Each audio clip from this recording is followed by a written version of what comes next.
But what's dope about y'all catalog is y'all get down, man. Y'all got down with so many legendary figures, and that was before even 2000. And one of the more noteworthy figures was Big Pun. Like, what was it like working with him? Pun was awesome, dude. He had that traditional Spanish Bronx mentality. A good fucking guy, though, man. Like, a funny guy. Had all the fat jokes in the world, which is really ironic and shit. But just a good guy, man, and super talented. I can remember before we even started doing records with Pun, I remember being in Washington, D.C., and M.O.P., we take a lot of pride in our stage show, man. We give it all up. We leave it on the stage. And, like I said, we had friendly competition then, so Joe and Pun going to get on the stage. I know they got dope records. I know they get busy, but I'm like, they ain't going to be able to rock like M.O.P. rock. Of course I want them to do well because these are my friends, but they ain't going to be able to rock like M.O.P. rock.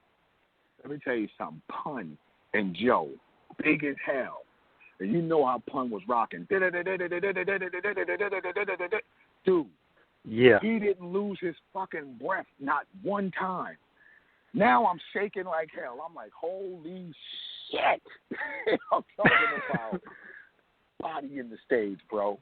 These dudes was big. You know how big these dudes were, man. And got on the stage and just tore it down, man. And not from that point, but before that point, we always been cool.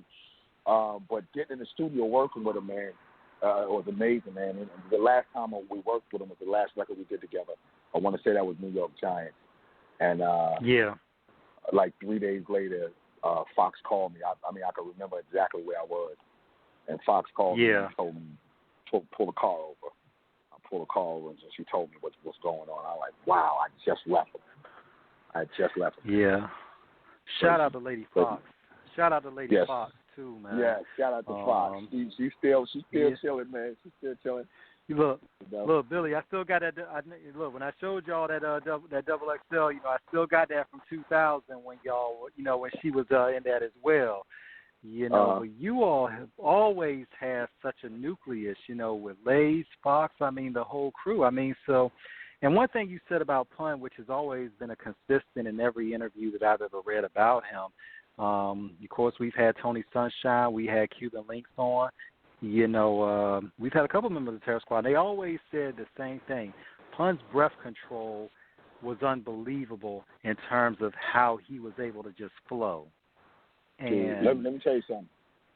Sorry to cut you off, brother. Let me tell you something. Go ahead. No, go ahead. You just saying it is one thing.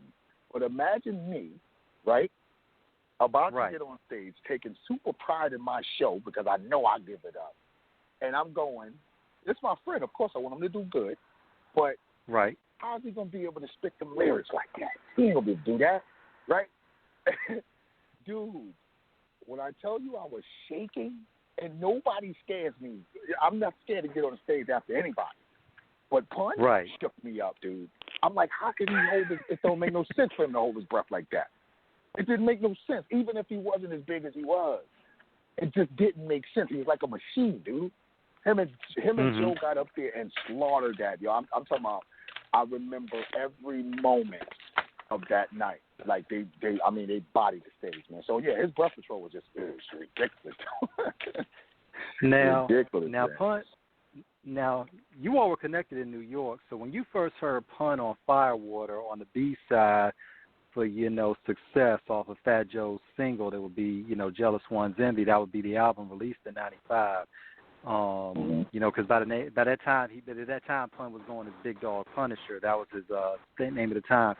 Did you guys know what Pun would end up becoming in terms of being the legend that he would be? Of course not, because you don't know. When you look back at it now, you can go, okay, all the signs were there. But at that time, like you just, you're just in the moment. You're just having fun with your friends. You're doing what you're doing, not paying so much attention to what everybody else is doing. But lyrically, we knew he wasn't nothing to fuck with. You know what I'm saying? Like, this dude ain't nothing to fuck with. It's almost like hearing AZ on that Life's a Bitch record. Like, who is he? You know what I'm saying? Like, who is he? And he got a deal off of that. dude, he when I got say a he deal put off his of foot in that. right. So Pun had that same feel when you first heard him. You're like, who is this? Crazy. And then just meeting him, man, and just hanging out with him, you know, the times that I hung out with him. I mean, I'm grateful, man, and I'm glad that people recognize him for his talent and the great person that he was. Pun was really a good dude. Anybody know him personally, you know, that knew him personally, was like, look, man, dude was just crazy. And that's how, you know, from my understanding, that's how Remy got to the Terror Squad, was through Pun. And through Pun and through the Terror Squad is how Remy got on Any Up Remix.